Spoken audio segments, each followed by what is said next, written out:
Asia Pacific retail rents rose 3.1% this year, powered by strong demand for super prime space. With limited supply and intense competition reshaping strategies, we are joined by Sona Agarwal from Cushman Wakefield to unpack the trends. So, Sona, welcome. What's fueling demand for super prime retail space right now? Look, retail is always driven by customers, right, and customer behavior. So 85% of our customers are still shopping in malls, which continues to fuel demand for mall and super prime spaces.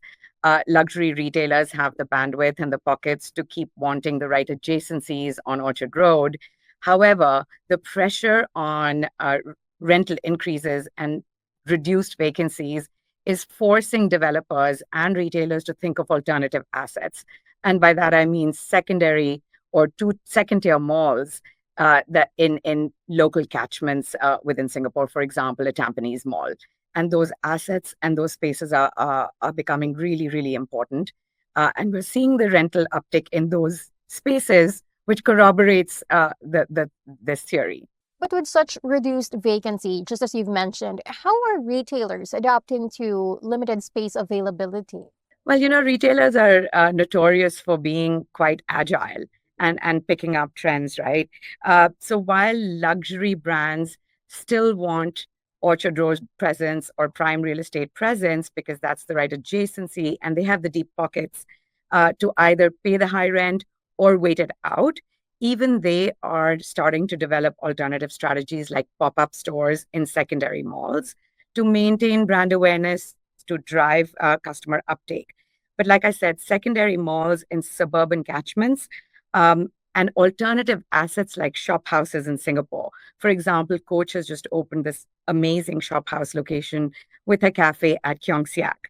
And then there are the tech-enabled brands, the younger generation of brands like Decathlon, who've taken to opening up smaller footprints to address their customers' requirements and the need for easy access with click and collect points, smaller footprint stores to maintain their dominance in the market.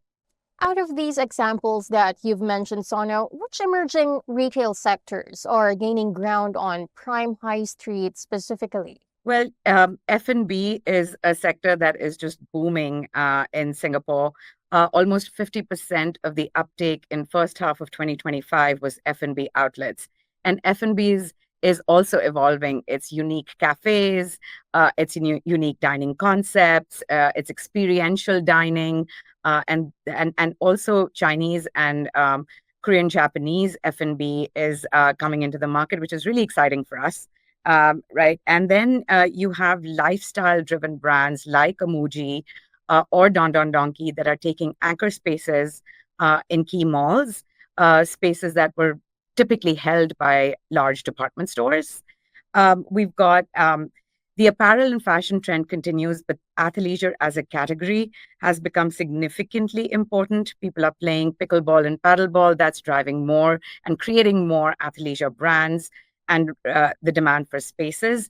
I think the customer is clearly telling us she likes a space where she can eat, live, work, play.